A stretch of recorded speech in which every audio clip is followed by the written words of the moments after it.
Welcome to the Existential Empath Podcast. My name is Tanya, and I am an intuitive empath. My intention is to share valuable tips, tools, and techniques that I have learned so you can tap into your own inner healer naturally and intuitively. Welcome back, everyone. Today I have guest Ora Nadrich. Ora is a mindfulness coach, international keynote speaker, and founder and president of the Institute for Transformational Thinking. Ora is the author of several books about mindfulness, transformational thinking, and self-discovery. One of her best-selling books, Live True, A Mindfulness Guide to Authenticity, has been named one of the 100 best mindfulness books of all time. Welcome, Ora. It's a pleasure to have you on the show today. Hi, thank you so much for having me. So recent research shows that humans think more than 6,000 thoughts a day. That's a lot of thoughts. And those thousands of thoughts are consequences of our society's obsessive need to be busy and distracted at all times.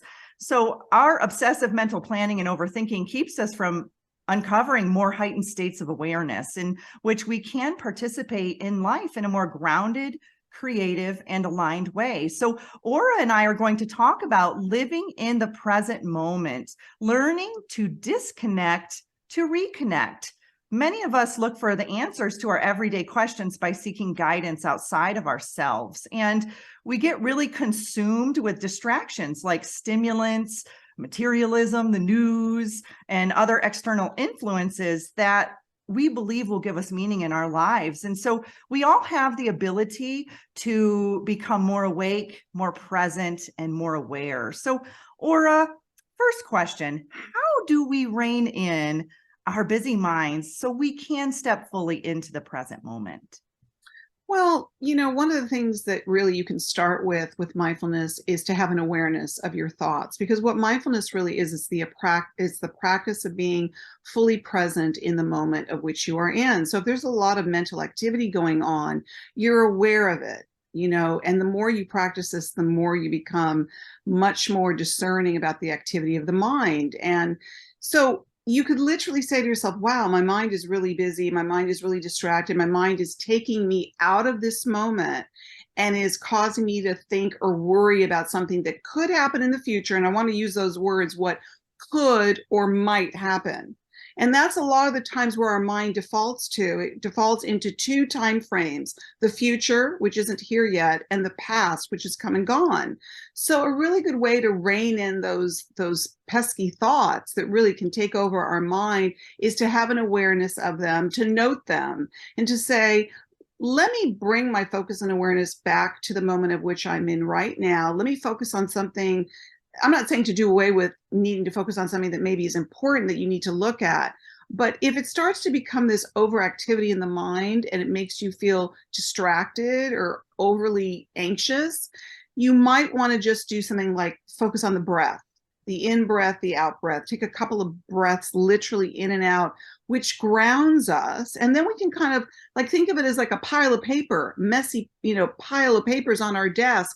We need to start to sort them out so that we can zero in on what's the most important. And that's really mindfulness 101 really helps us by focusing on those busy thoughts so that we don't react to them.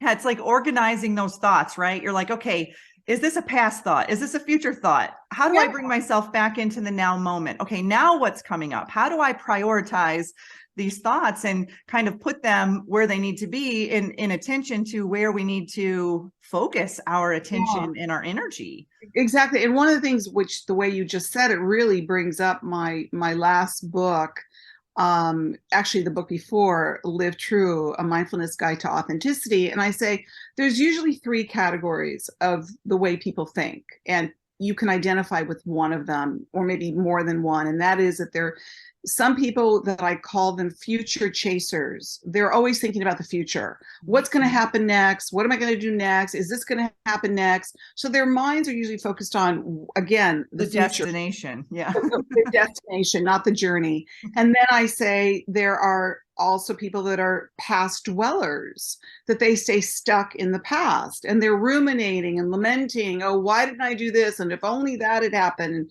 and that's what their loop is. And then there are those fortunate ones that are present, what I call present experiencers. And they're the ones that really have a easier time because they're aware of it. They're like, look, I'm in the moment and I'm going to enjoy this moment for what it is. And we all need to become better present experiencers. I agree. It's so funny you say that because I went on a hike with a friend. It was New Year's Eve. And she asked me to look back at the past year and recall something that was meaningful to me. And honestly, I said to her, I don't remember because I'm living so much in this now moment that it's hard for me to even shift my thoughts to even go back to where, to even come up with something. And she looked at me like I had three heads. And so, but for me, it was a very good validation that I am really practicing to live in the now moment. And so, Ora, if you're a past dweller or a future looker, can you train your mind, train your thoughts to live in the present moment? Absolutely, because once you become, again, aware, and that's the beauty of the practice of mindfulness. Mindfulness is being in the present moment with total awareness. So when you become more aware and you start to really strengthen your mindfulness practice, you start to see when your mind is about to, what I say, slip out the back door. It's trying to like go into the present, it's trying to go into the past. You're like, no, there I go again. And that kind of self-talk is super helpful because we really need to have that kind of self-talk with ourselves because it helps us not default to those places, not to literally allow ourselves to go into those places of distraction, mental distraction, that does nothing really favorable for us, and even the way you described the hike with your girlfriend, we need to do more of that. We need to go, wow, I am so enjoying this moment that there really isn't anywhere else I'd rather be. Yeah. And that's another thing about the mindfulness practice is that the moment that you're in becomes enough. You're not always thinking, oh, how can I make this moment better? But that moment might be better. Or, gee, the moment 5 years ago was better than the moment that's happening right now. Comparing it. Like you can see how the mind tricks us a lot. And what we want to do is we want to be onto it. We want to be onto the way in which our mind works because it can be a troublemaker. It sure can. And there's a technique that I learned when I started doing my EFT tapping training.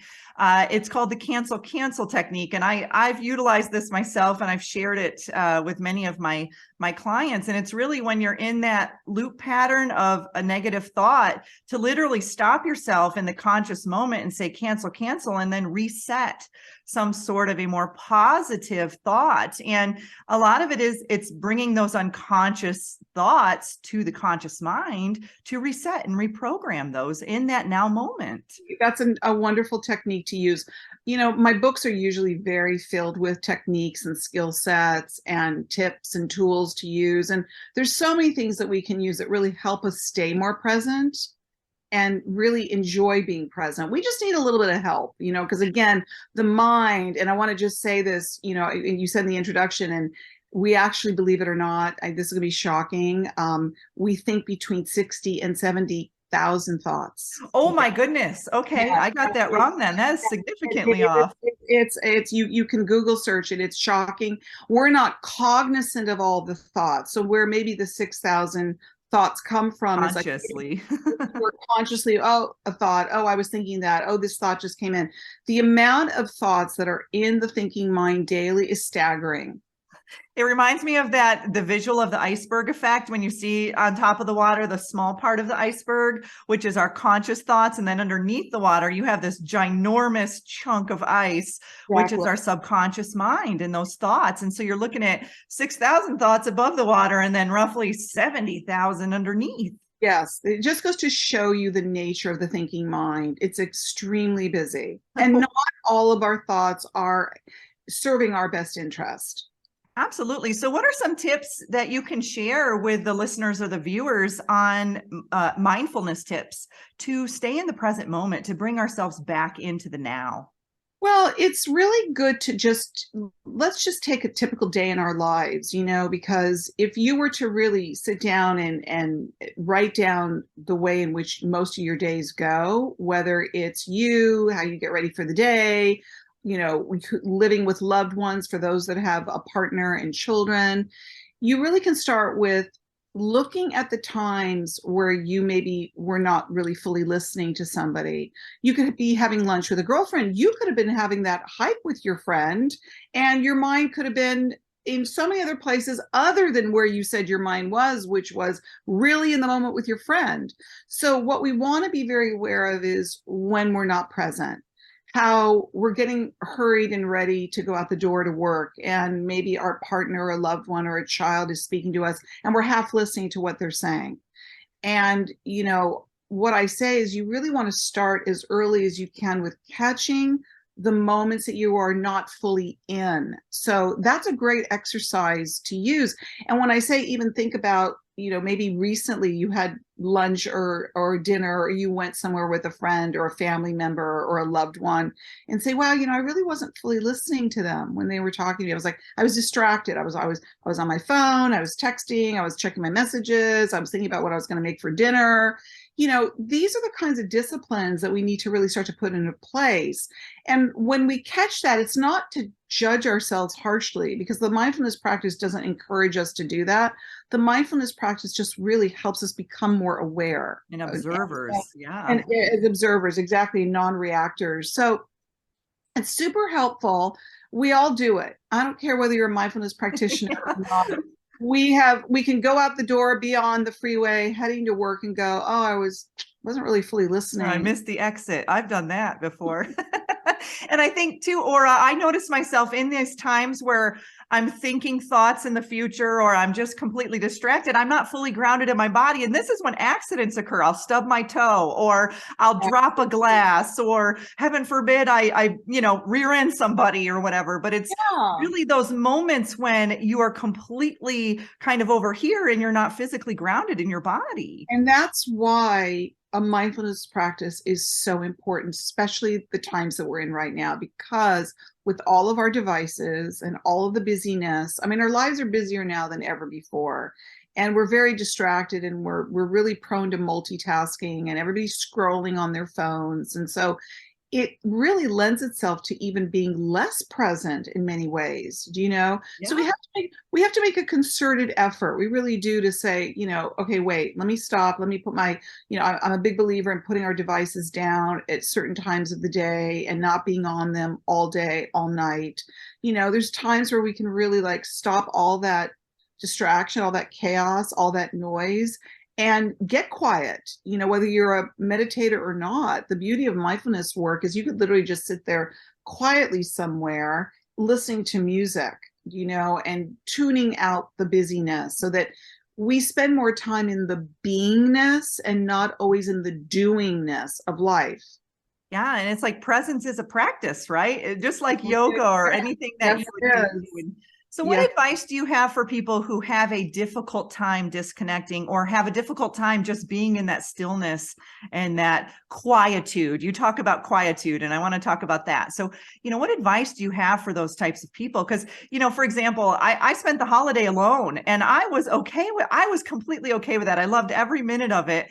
And I shared this with a friend, and she was like, oh my goodness, I don't think I could do that. I don't think I could be in that stillness or that solitude. And for me, it was very healing to be in that space. And so, it kind of brought to my attention that a lot of people have a hard time being in their own solitude and in their own aloneness. So what advice do you have for that? And I talk about that in my books. I really do. And I, like you, I need quiet time for myself as well. I'm one of these people. I actually am very comfortable, which is why I write the books that I write.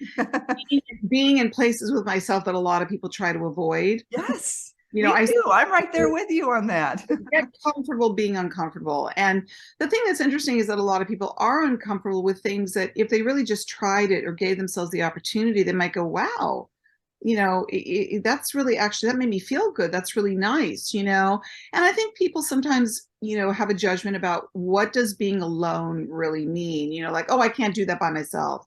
I'm not comfortable being by myself. Well, that's something to explore, because sometimes even if you're in a partnership with somebody, even if you live with somebody, you need time for yourself. That doesn't Yeah. always include another person. We're not glued at the hip to another person 24/7. Gosh, I So couldn't handle that if I was. no, that's the other extreme. So what I really say to people is, suggest to them is, you know, find something in your day, one thing that you can do. It doesn't have to be, if you really don't want to do it alone, but I would try that, like take a walk by yourself, and don't take a walk Without your headphones on. even as much as I know it's really nice to have those earbuds in and listen to music, I would put that aside and try to walk where you're really listening to the sounds of nature. Listen to the sounds of fall leaves crunching under your feet.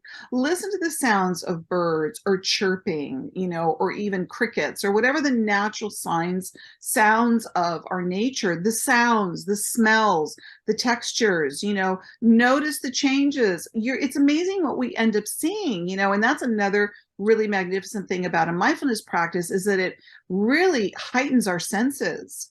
We suddenly start to see more.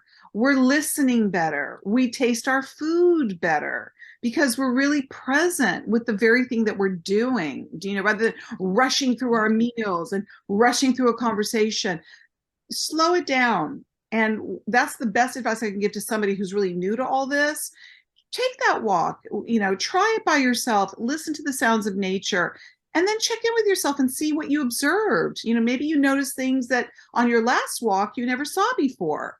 How exciting is that? Exactly. And it also allows us that opportunity to tune into our intuition. And I teach that a lot on my show. I teach how to hear that subtle, soft voice within ourselves. And oftentimes when we're so distracted and we aren't in that mindfulness place, we aren't living in that present moment, we cannot hear that soft voice within inside of us, nudging us onto which direction we need to follow. That's right. I mean, I think ultimately we miss out on a lot by doing that.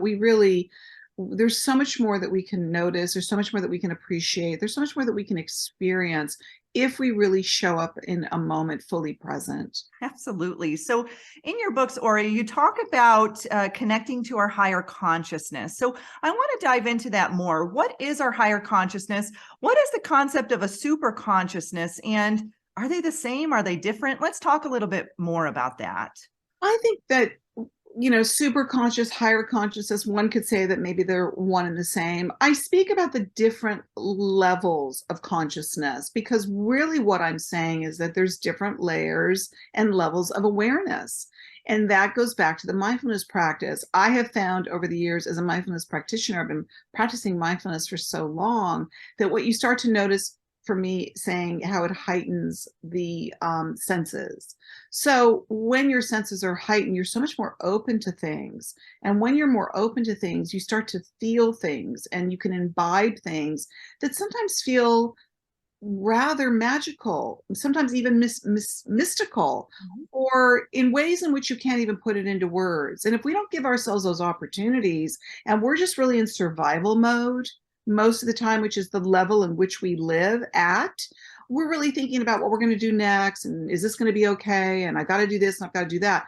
When you let that go and you start to allow yourself to be more present, you start to experience things in such a magnificent way that you go, wow, I'm feeling things that maybe I wouldn't even know how to describe them, but I call it higher states of consciousness because it gives our awareness the ability to go into higher states of awareness. Yeah, it feels almost like out of this world. It's transcending that third dimensional aspect and really Exactly. expanding. And I know when I started a mindfulness practice, my clairs, I call them clairs, clairvoyance, clairsentience, claircognizance. Yeah. Whoa, did those kick up, especially my clairsentience, that clear sense of feeling. And Totally. I could sense energies around me that maybe I hadn't noticed before. They were probably there. I just didn't notice them because I was so distracted. Exactly. And I love that you're saying that because, for someone who hasn't experienced that, what I find with some people, to go, oh, that sounds so way out there and that sounds so esoteric and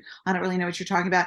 What I talk about in my book prior to this most recent book I've written, Mindfulness and Mysticism, I talk about how we can go into those areas and really connect to what I called our superpowers, whether it's clairvoyance or, tapping into our intuition or being able to use those more heightened sense of awareness. You can call them what you want, but I think we all have those inner gifts if we develop them.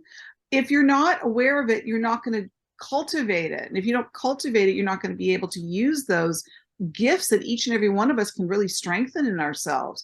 And that gives you the opportunity really to live life in a more interesting way, I think. Yeah, that makes life so much more fun. And we can tune into shifting our own realities, like through reality transurfing. I'm really big into this. And I Good for think a you. mindfulness practice, just visualizing. And for me, I think when I first started my mindfulness practice, it was really just observing the thoughts. And then once the thoughts started to settle, I started to focus more on visualizing. And that was not easy for me in the beginning. And now it is. But like we said, presence is a practice. It is. And you start to see, it sounds to me like you have delved into those areas yourself. And so when you go deeper into those areas, you start to feel the higher vibrational capacities of being a conscious human being on the planet. And you can experience life in all sorts of ways, not just in the mundane ways, but you can experience them in a more transcendental way. You Yes. know?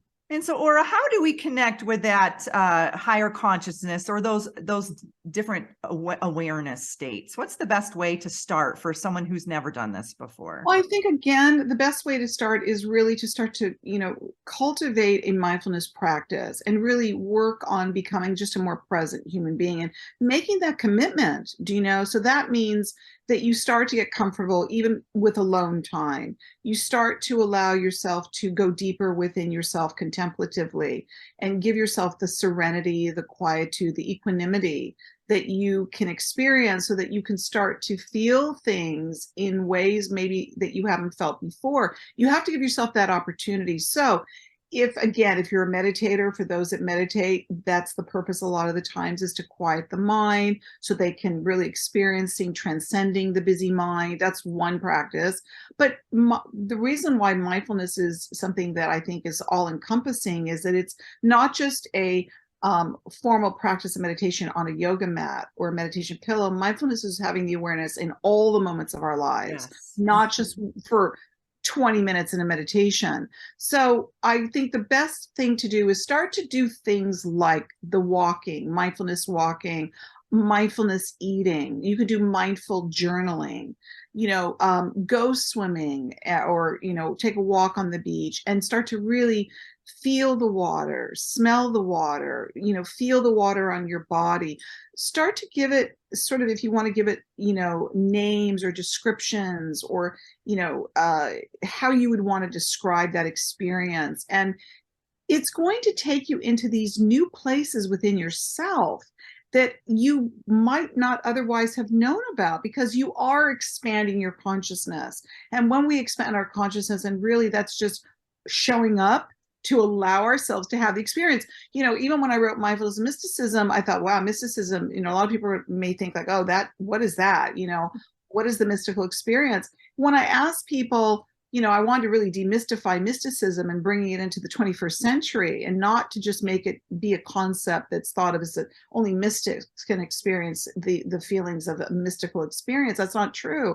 When I ask people, think back to a time that you could go back to your childhood where you had this magical experience that maybe you couldn't even put it into words, and you had this feeling that came over you and it made you feel something very special, very magical, maybe even very mystical. I can't tell you how many people said, wow, no one's ever asked me that before. I've done meditations like that, and when people went out of the meditation, they said, my God, I remembered experiences that I had going back to childhood, and I didn't even know what they were. Wow. I didn't have a name to put on it, but I realized that I went into, children go into those magical realms because they live in the imagination. and they allow themselves to go into those, what can seem otherworldly realms, So Yes. everybody can really, if they allow themselves to show up in a moment, free fall into that moment is what I like to call it, and see where it takes you. Yes. Try not to control it, but just show up for it. Yeah, and tuning into that childlike frequency, that childlike vibration. And, you had talked about, really tuning into your senses. And that reminded me of an exercise that I learned when I learned remote viewing. It's called the ambiance exercise. And it's, basically you can do it in your home. It's walking from your bedroom into your living room and tuning into your senses. So I love that you brought that up, because this is something we don't even have to go outside to do. You can do this within your home.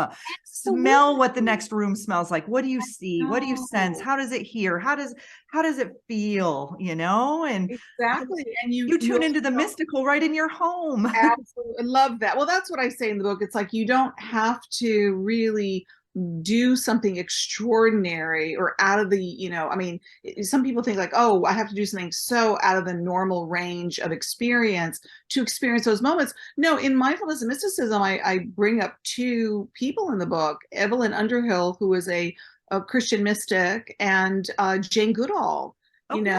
and how they both had mystical experiences without premeditating them. Evelyn Underhill was walking down a street when suddenly she felt this magical connection that she couldn't even really put it into words. Same thing happened with Jane Goodall. That's when you're really experiencing what has been called oneness. You're at one with everything. There's no separation. There's no dualistic perception. You're connected to everything. There's no feeling of separation. And Jane Goodall explains in a beautiful way that she was working with, with the apes that she worked with, and suddenly she literally felt connected. It's a beautiful passage I included in the book. She felt connected to everything, the animals, nature, everything around her, and she became one. And that's about wow, that can be a really powerful mystical experience.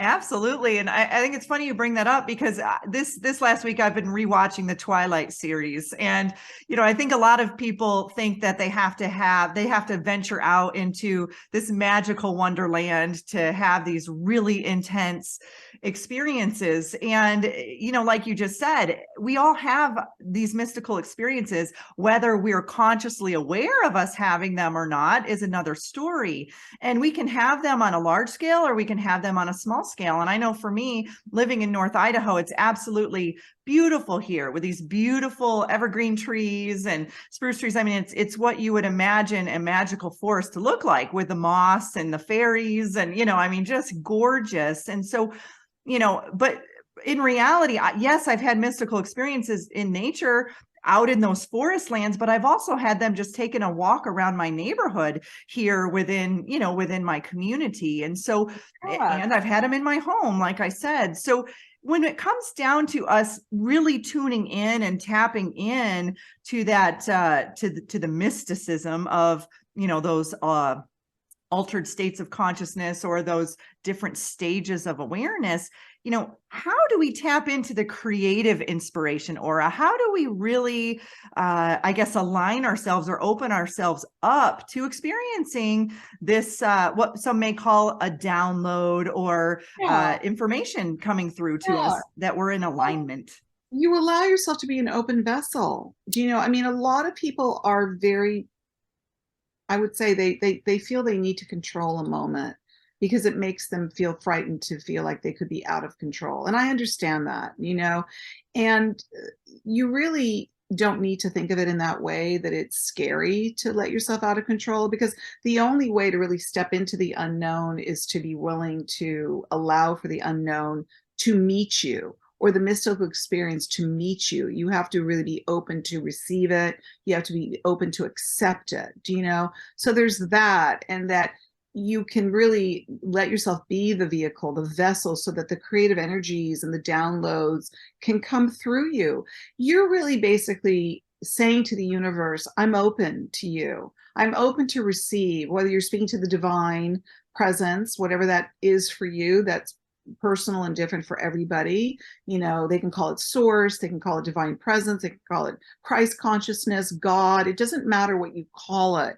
It's that you're really opening yourself to allowing yourself to receive.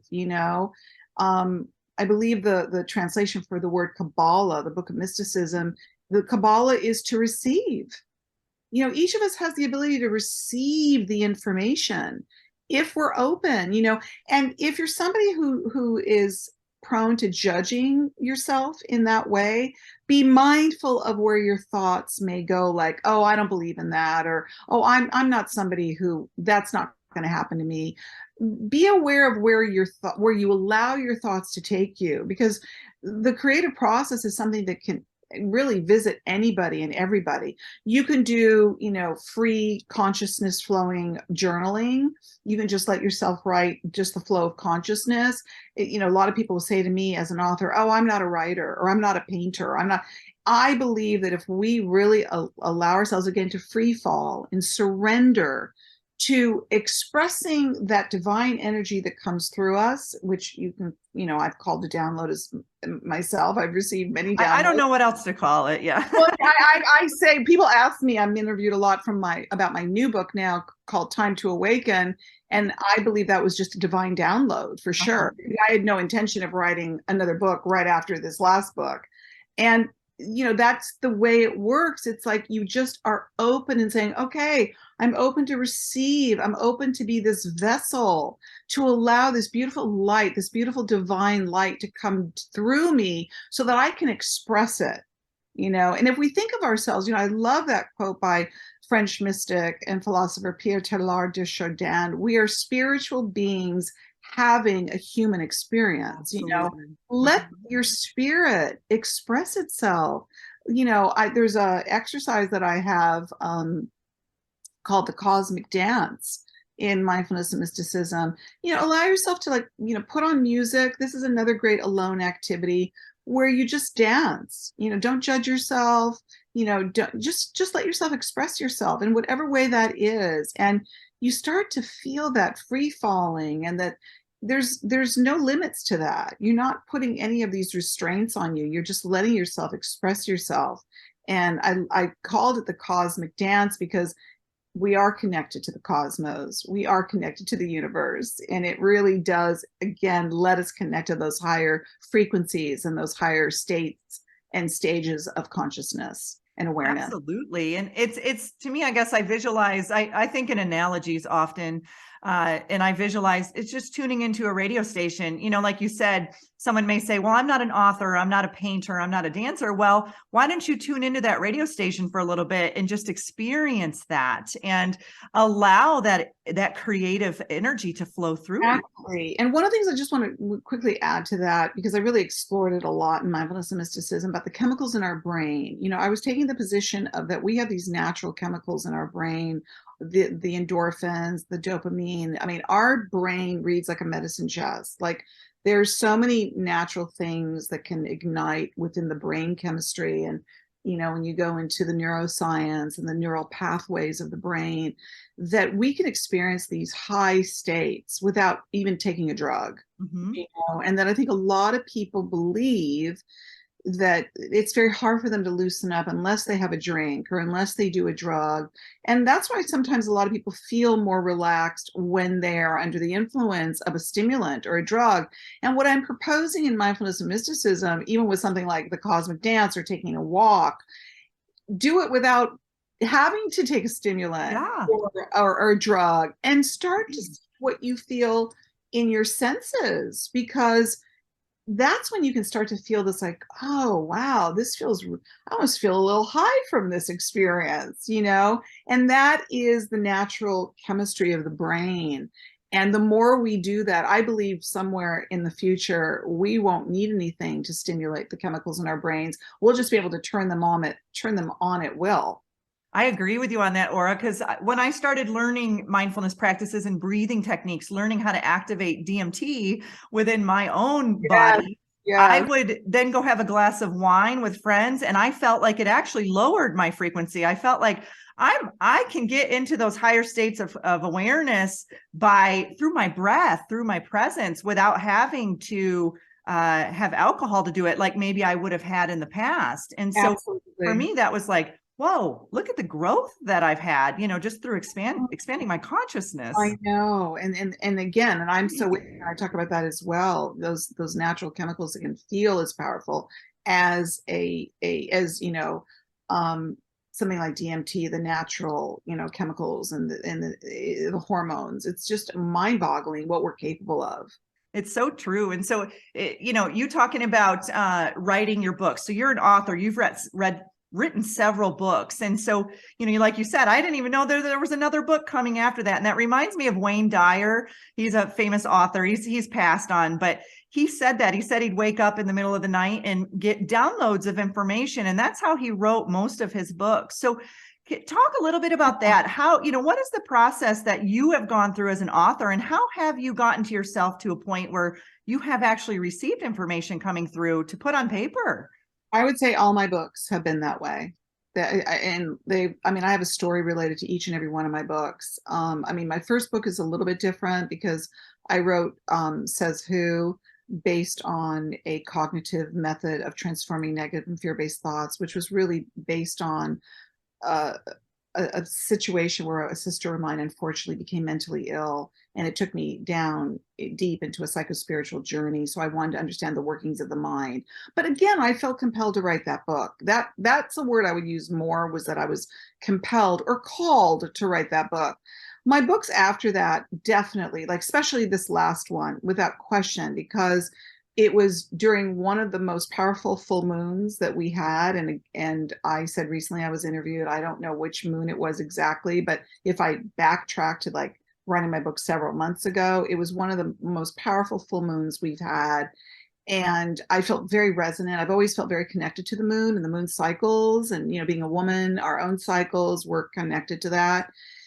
So there was that, and so what did I do? I allow myself to feel the vibration of that moon, and that's what I talked about earlier. It's like, let yourself really feel, let yourself really imbibe these things that are right around us all the time, that really we can draw from that energy, we can pull from that energy, and it really ignites our own creative energy.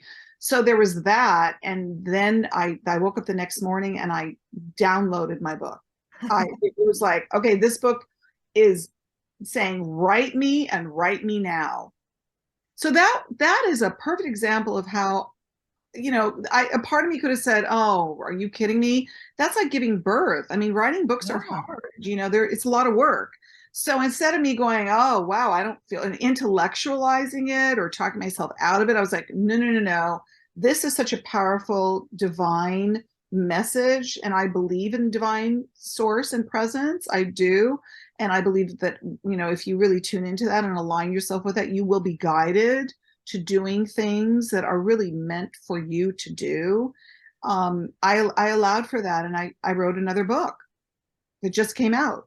So, anybody who's listening, there will always be people going, again, be observant of your thoughts. Oh, I can't do that, or I couldn't do that, or that wouldn't happen to me.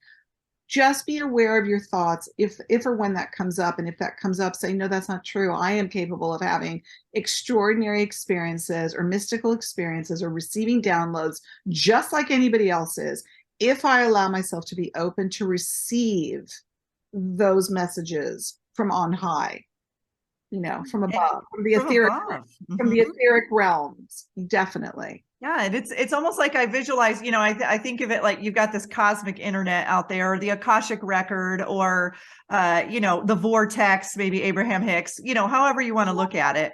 It's all these ideas and thoughts are just floating out there for someone to tune into that vibration, right? So, that book that you wrote could have been for someone else to write, but you tuned into the vibration at the exact moment for that download to come through. Absolutely. For you to share that information. Oh, it's so interesting that you're saying that, because I was just recently interviewed and someone said to me, wow, you're a wellness practitioner and you're in the mindfulness field. And I don't know anybody who's written this book in this particular way at this particular time. Because the book really covers, the journey that we've been on for the last 2.5 years, which has been A roller interesting. coaster. How the world turned upside down in so many ways. So I have my own perception of how I saw that. Mhm.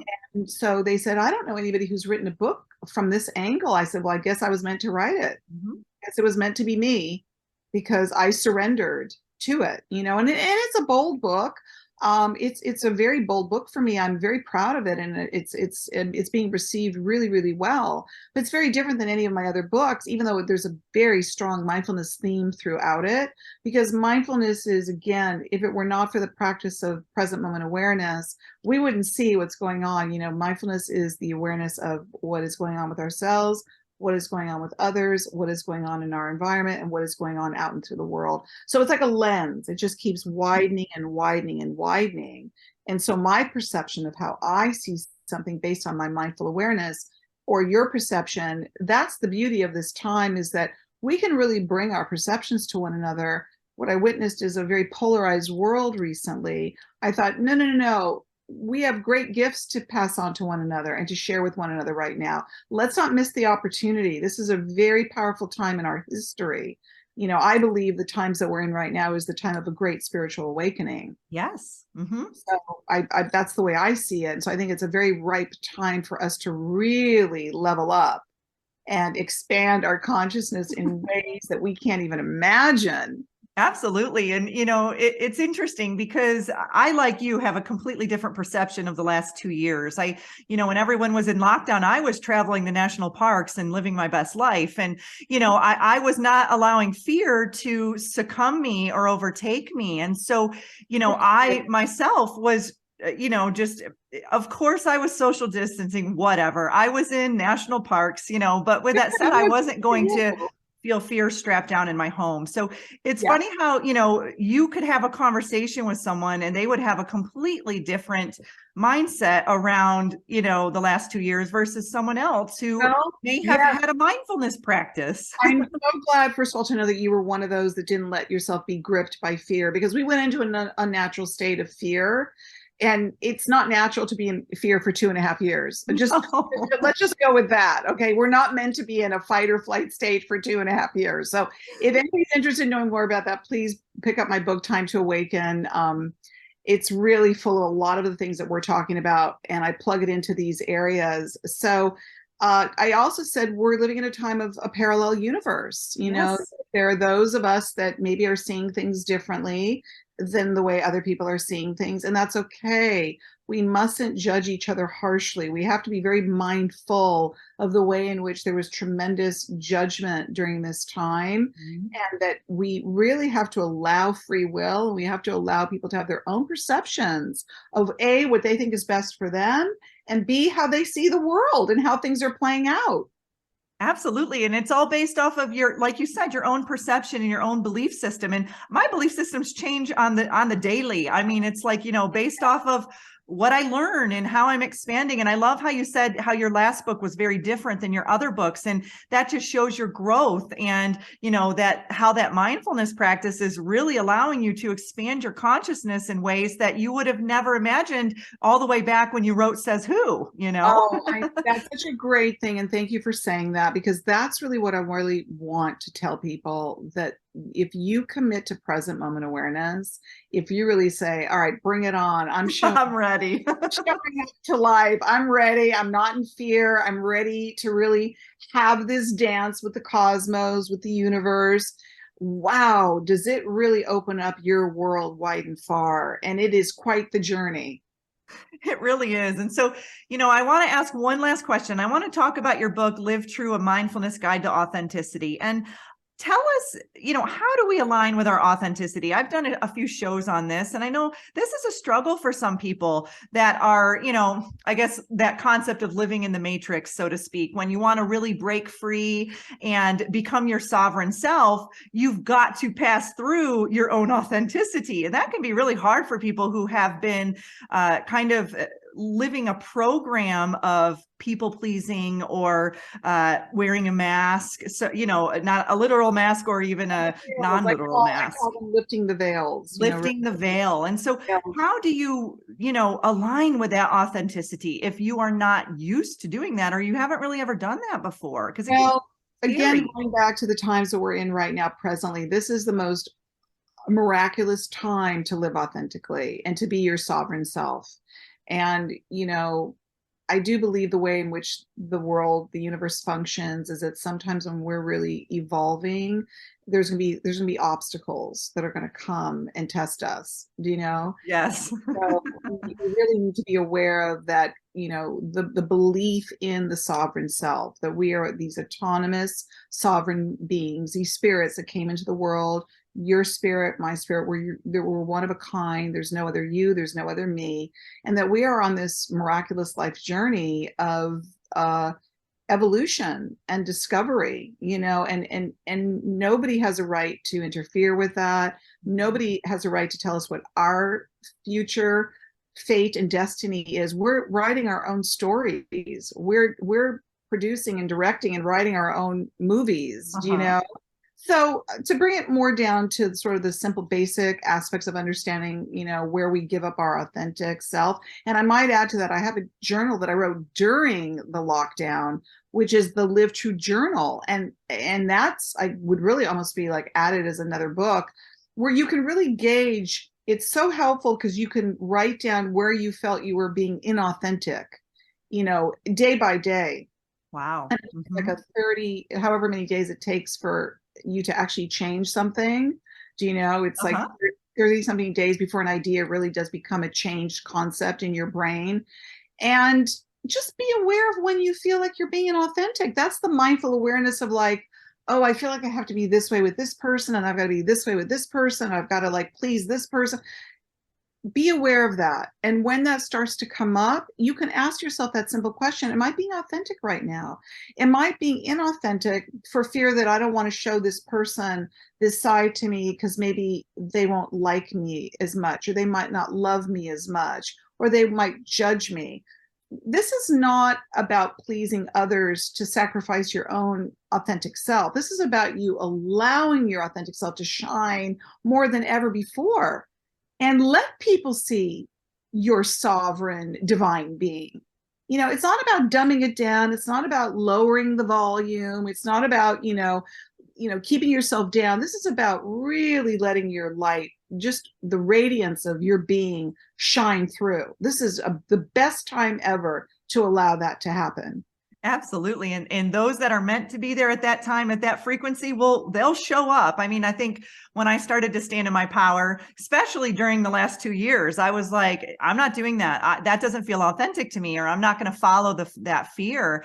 And I noticed people would kind of repel from me, and then I'd have people magnetize to me. And so I do feel when you start to stand in your true power and your true authenticity, you will begin to recognize that, like magnets. It's like you're going to have that attraction, or you're going to have that repellent, and that's okay. Just go with the flow, surrender to it, and let go who and what needs to go, and allow what needs to come in, right? More and more people are sensing that now. It might be hard to let go of those that you've known for a long time, but if it's really not supporting your authentic self and you're feeling inauthentic in those dynamics, you might want to really, take a look at them more closely and say, why am I allowing that dynamic to stay in my life? Am I doing it out of guilt? Am I doing it out of, there's an expectation of me? I believe that our life journey is meant for us. And I don't say that selfishly. I say the more authentic we can be, the more we have to share with others. But we will attract those, again, that are more like-minded, and it makes the journey so much more beautiful. It's not that everybody has to agree with us, but everybody's evolving on this journey in their own way, at their own pace. Yes. Some people are just evolving in a different way, and I don't want to say this is more advanced, less advanced. We all come in with our own purpose here, and we are meant to evolve on this life journey in the way that is meant for us. And we have to honor that, and we have to allow for that. I love that. And I do feel there's a correlation between authenticity and alignment. When you are in your authentic self, you are in alignment with who you are meant to be. You're in alignment with your soul. And when you aren't being authentic, you're misaligned. Oftentimes you'll have a harder time finding your path because you aren't being true to yourself. You aren't being true to your soul self. Yeah. So this is a time to really allow yourself to just full on be who you really are. This is a great time to do that. Absolutely. So, Ora, this has been a fantastic conversation. I've really enjoyed this. And so how can people connect with you? Where can they find your books? Where can they learn more? Thank you for having me. I really enjoyed it too. They can go to my website, oranadrich.com. All of my social media handles are Ora Nadrich. On Instagram, it's Ora Nadrich, but also author Ora Nadrich. I think going to my website, you can really see all of what I'm doing there. If you're interested in ordering my books, Amazon is the fastest way to get them. So I'd say that's the easiest way to connect with me. Great. Well, thank you, Ora. I really appreciate you. I appreciate the teachings that you're teaching us about mindfulness. This is so important, especially like you said, during this day and age. We need to really focus more, go within, and kind of move away from the chaos and the distractions that have been succumbing many of us over not even just the last 2 years, but some of us, most of our lives, So thank you so much for coming on the show today. I really appreciate you and your energy. Thank you. You deserve to navigate your life in alignment with health, happiness, and abundance. To learn more about the services that I provide, including Beyond Quantum Healing Hypnosis, EFT tapping, and the Emotion Code, visit my website at www.theexistentialempath.com.